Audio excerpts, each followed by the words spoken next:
Hi everyone. The denomination that I chose to study were the Methodist.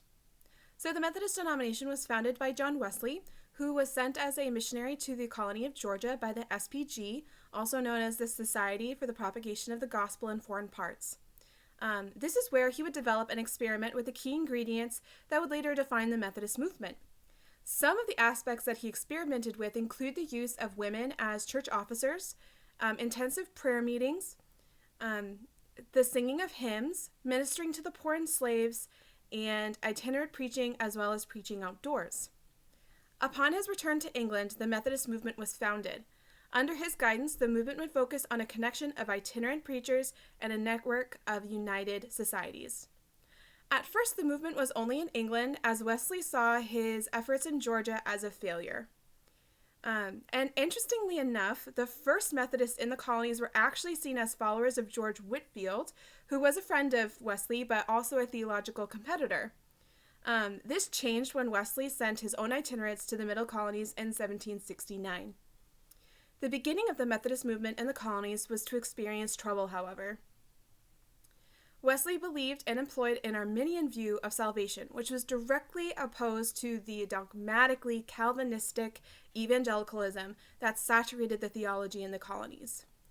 Burdened with complications in the face of the War for Independence due to Wesley's loyalty to Britain, the itinerant preachers that he sent also gained a tarnished reputation when Wesley made multiple public attacks on the Patriot Party, or on the growing Patriot movement.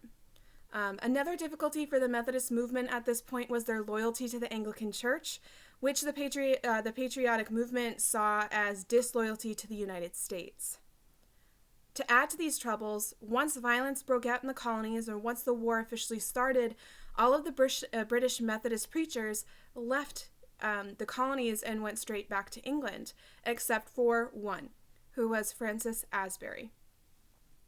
Asbury would become the crucial part for the future of the movement in the United States, helping to recover from these setbacks and to usher in the rise of Methodism.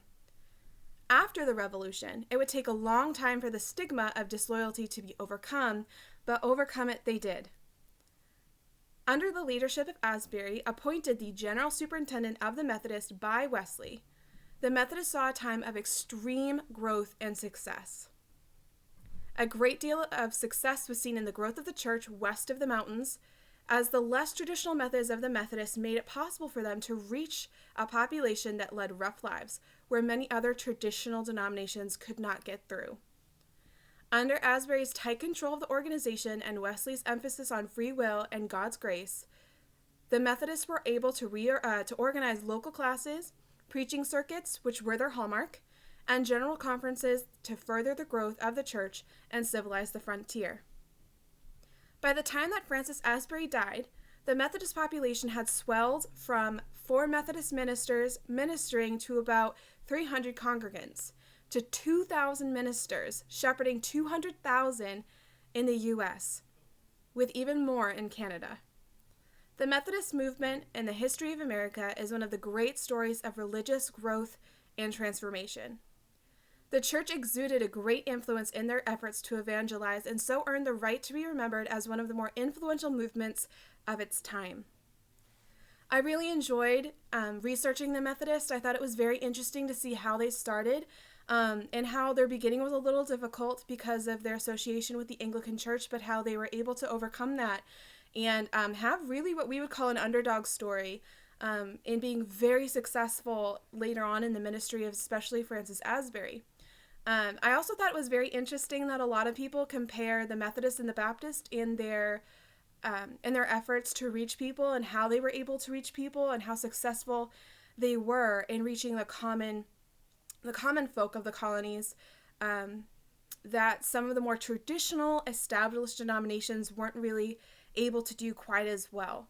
I thought this was a really fascinating period of religious history in the country, especially being able to study how the Revolutionary War had an impact on all of this. It was really, really interesting, and I enjoyed it. So thank you guys for watching. I hope everyone is safe and healthy, and I hope you guys have a great rest of the afternoon. Bye.